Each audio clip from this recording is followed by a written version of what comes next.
Salam aleykum. Gənclərə nə tövsiyə edərsiniz? Gənc yaşların nəfslərini və şəhvətlərinə qarşı nələr etsinlər ki, son dərəcədə günahlardan qorusunlar? Əsas da üzr istəyirəm, istimna məsələsi. Peyğəmbər sallallahu aleyhi və səlləm cavanlara tövsiyə edib şəhvəti dəf etmək üçün.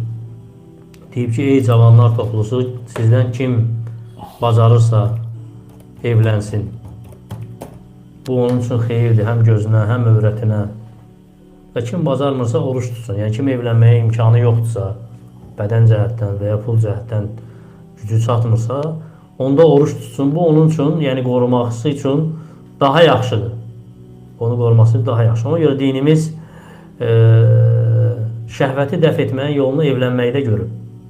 Ona görə Əbu Hurayra radiyallahu anhudan rəvayət olunan bir hədisdə gəlir ki, Peyğəmbər sallallahu əleyhi və səlləm Əbu Hurayra müraciət edirdi ki, ya Rasulullah izin ver axtalayım özümü. Peyğəmbər sallallahu əleyhi və səlləm izin vermir. Bu hədis göstərir ki, niyə deyir Peyğəmbər sallallahu əleyhi və səlləmə bunu? Evlənməyə pulu olmadığı üçün. Evlənməyə imkanı olmadığı üçün. Və bu göstərir ki, onlar şəhvəti dəf etməyin yolunu ancaq evlənməkdə görürdülər. Ondan başqasında yox. Ona görə Müminin surəsində Allah Teala deyəndə ki, o kəslər ki, öz övrətlərini qoruyarlar, ancaq həyat yoldaşlarından və cariyələrindən başqa və sonra onun ardınca nə deyir? Deyir ki, وَمَنْ اِبْتَغَى وَرَاءَ ذَٰلِكَ فَاُولَٰئِكَ هُمُ الْعَادُونَ. Kim bundan artığını istəyərsə, onlardır ədavət, düşmənçilik aparanlar.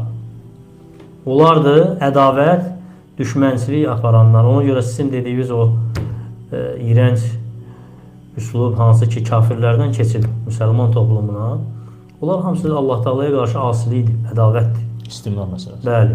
Onlar hamısı ədavətdir, düşmənçilikdir və Allah Teala qadağan edib və Peyğəmbəri qadağan edib və şəhvəti dəf etməyin yolunu göstərib ki, bu evlənməkdədir. Allah Teala cavanlarımıza salih zövcələr nəsib etsin və nəinki onları şəhvətlərinə uymaqdan, həmçinin şübhələrə uymaqdan da qorusun. Amin. Çünki insanı iki şey həlak edir. Ya şəhvətlərə uyur, ya şübhələrə uyur.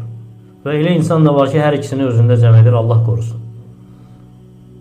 Bəli qardaş, yəni o hədisi də xatırlamaq olar ki, Peyğəmbər sallallahu əleyhi və səlləm buyurur ki, 7 sinif insan hansı ki, Allahın kölgəsində kölgələnəcək cavan, hansı ki Allah Taala'nın itayətində böyüyüb. Ona görə cavanlar əgər fəzilət və mükafat istəyirlərsə Allah Taala'dan, hansı ki əvəzi yoxdur o mükafatın, heç nə verəməz onun əvəzini, Allahın itayətində, ibadətində böyüsünlər.